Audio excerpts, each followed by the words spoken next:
just flat and take flops with him.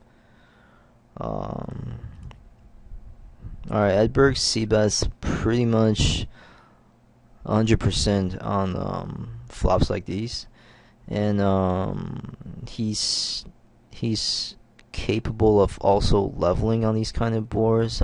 He would check raise me a ton when I c-bet on these kind of boards, as bluffs. I'm definitely going to continue here with our gut shot queen high. I mean, I wouldn't be surprised if we're good here a ton.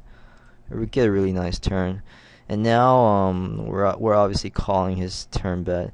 And Edberg, he does. I don't think he two barrel much.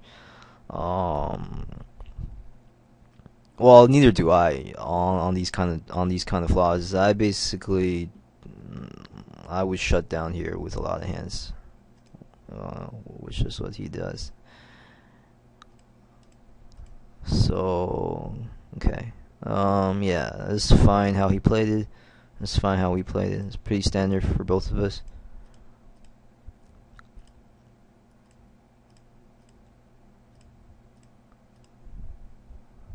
Alright, definitely gonna bet here. We have 10 high. A paired board, definitely gonna bet here. Yeah, I'm just gonna give up here. There's tons of bluffs in this. Like, he's done it before. But the thing with me, I tend to not get into these leveling games with I mean, sure, if that's how he thinks, fine, whatever. If he keep doing it, we're definitely gonna make some adjustments. But yeah, no reason for us to click it back or anything here. Just gonna give up.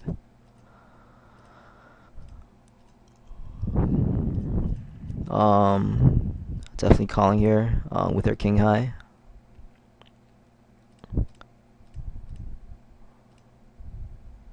We're probably good here. Just gonna check it back.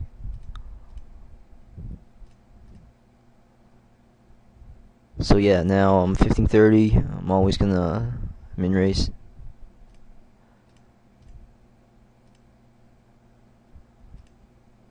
So okay, I decide to 3-bet here with my 9-3 off.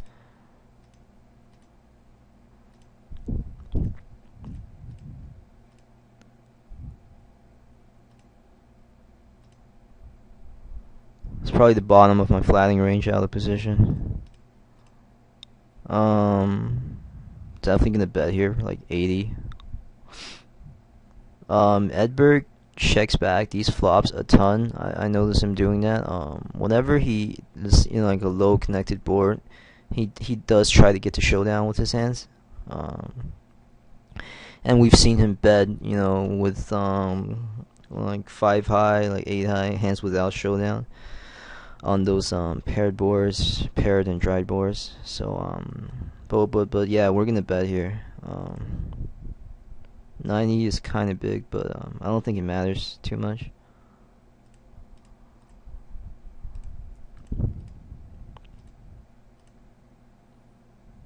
Okay, so okay, I was playing pretty aggressively against Edberg. Yeah, I think this was like one of the last games I played against him for the session, and I think he lost the first 3. This is like the last game or something. Yeah, definitely putting a lot of pressure on him. Okay, he calls. That's a pretty horrible flop.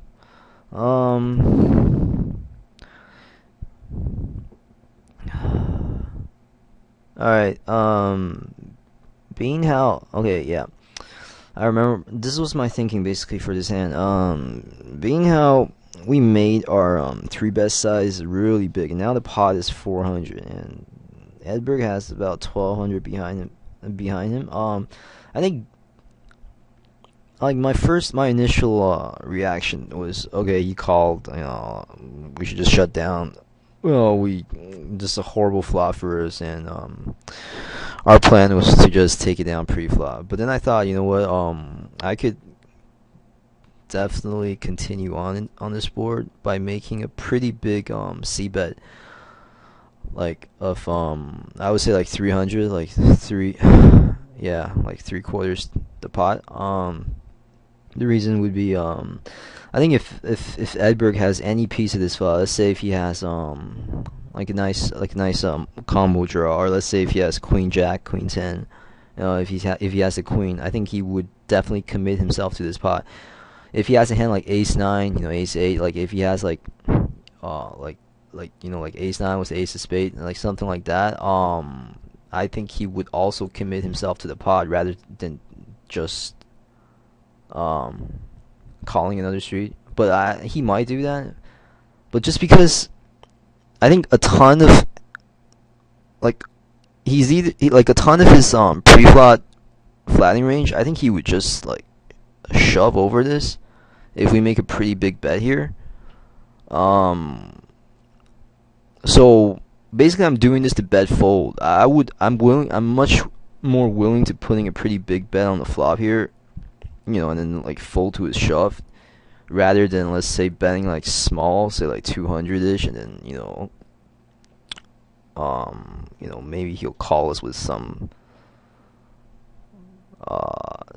that he's glad to like peel another card, like the type of hand that would be more glad to peel a card with. So I ended up betting 240. I think I should have gone for a bigger bet here, because I remember what my plan was for this hand. I was definitely trying to get him to shove, either shove or like if he calls, we're definitely gonna barrel again on the turn. Like we're gonna barrel a lot of cards.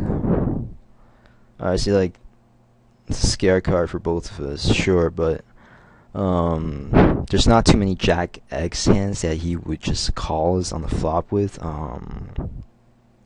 That there's not a ton of Jack X hands that he would call us, like pre-flop, and I mean Jack 10 is pretty much the only hand like I can put him on, and I mean sure if he has Jack 10, so be it.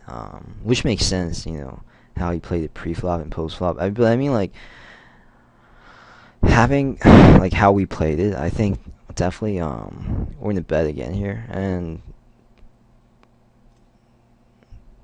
yeah, not too big now. I think anything over half here would be useless. Basically, we're basically, yeah, again we're bet folding here, but now because of the scare card, because his his calling and like shoving range is pretty polarized to like only like a few like Jack X hands now.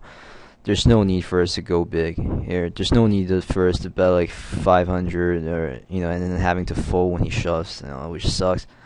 So I just made out like a pretty small bet on this scare card, hoping to fold out whatever he floated us with, that that now that the turn comes, he has to shut down like those kind of hands. And yeah, we got the result. We got what we wanted here, so that's good.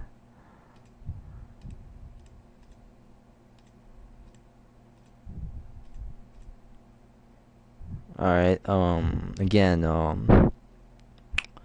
definitely the type of flop he would always c bet with. I'm just gonna float him one straight with our ace high. Hope he'll just check showdown. Alright, he had 2-4 suited. Yeah, that's fine how he played it. I would have played it pretty much the same way he did.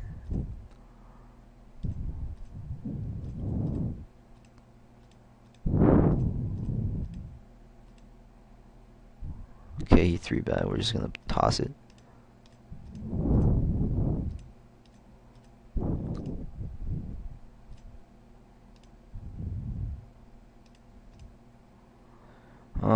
If he made another half size to c bet here, I probably would have like sort of tossed in a check raise to maybe like 220. I see him. It's hard for him to continue here without a king. Like if he has like ace Nice ace X, something like that. I think he would have to give us respect here. Um, I haven't been three betting him much at all on the flop, and also getting kind of short stack here. So I think that also makes it better for us to three bet, because I think he'll give us more respect that way. Because he knows that we recognize his shorter stacked, and if we're representing a ton of strength, basically, because we're more willing to be committed to the pot, when our opponent is more shorter stacked. So he checks it back. I think this is a good spot to steal. Probably like bet like 90 or 100 or something. I see his check back range here to be like ace X type of hands. Trying to get the showdown. I mean, like, other than that, I don't know what he would be checking back with.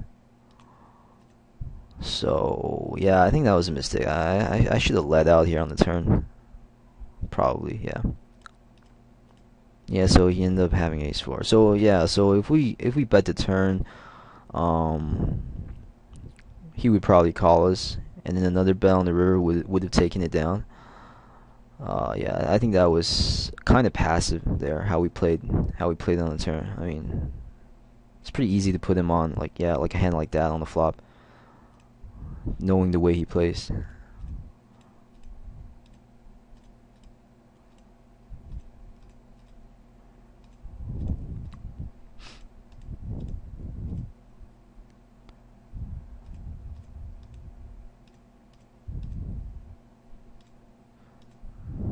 Okay, nothing too exciting.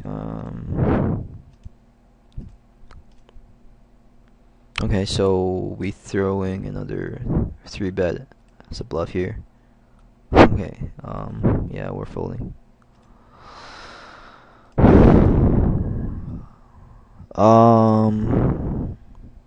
As for, like, if I remember his HUD stats correctly from like the couple hundred hands we've played against each other up until this point.